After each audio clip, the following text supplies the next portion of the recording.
नाही याची प्रचिती देणारी ही लोकसभा निवडणूक आहे। जिल्ह्यातील सर्व मातब्बर नेते आणि गट महायुतीच्या बाजूने असल्याचे सध्याचे चित्र आहे। असे असले तरी या सर्व नेत्यांमध्ये आणि गटांमध्ये समन्वय ठेवून एका दिलाने सर्वांनी साथ दिली तरच महायुतीचा उमेदवार विजयाचे लक्ष्य गाठू शकेल। यासाठी विद्यमान खासदार संजय मंडलिक यांनी सर्वांना सोबत घेऊन जाणे क्रमप्राप्त आहे। तर कोल्हापुरातील महायुतीतील नेत्यांवर संजय मंडलिकांची भिस्त आहे, तर आजी माजी आमदारात मताधिक्य देण्यास तडाओढ राहणार आहे।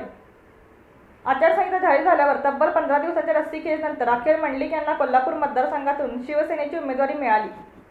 मात्र मंडलिकांसाठी ही लढाई सोपी नाही, कारण महाविकास आघाडीने उमेदवारी लवकर देण्यात बाजी मारली असून राजकारणात कोरी पाटी आणि स्वच्छ प्रतिमा असणाऱ्या शाहू महाराज छत्रपती यांना काँग्रेसकडून उमेदवारी मिळाली आहे। त्यामुळे महायुतीला संयमाने प्रचार करावा लागणार आहे। संजय मंडलिक हे जरी विद्यमान खासदार असले तरी गेल्या 5 वर्षात पक्षाच्या धोरणामुळे त्यांना आपल्या भूमिका बदलत राहाव्या लागल्या आहेत। सुरुवातीला ते शिवसेना भाजप यांच्या मदतीने निवडून आले, त्यानंतर शिवसेना महाविकास आघाडीसोबत गेल्याने त्यांना भाजपच्या विरोधात जावे लागले। मंडलिक यांना आता नाराज भाजप कार्यकर्ते आणि शिवसैनिकांना महायुतीच्या विजयाचे ध्येय डोळ्यासमोर ठेवून सोबत घ्यावे लागणार आहे। पालकमंत्री हसन मुश्रीफ, भाजपचे नेते समरजित सिंह घाटके यांनी मंडलिकांना साथ दिली तर कागलमध्ये मंडलिकांना मताधिक्य मिळू शकेल। कोल्हापूरकरांचा कौल महत्त्वाचा। कोल्हापूर शहरात पोटनिवडणुकीत भाजपला चांगली मते मिळाली होती। आता शिवसेना भाजप एकत्र आहे, याचा लाभ मंडलिकांना होऊ शकतो।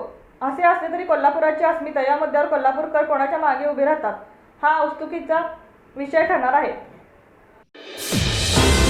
रणनीती न्यूज चॅनेलला आजच सबस्क्राइब करा आणि रहा अपडेट।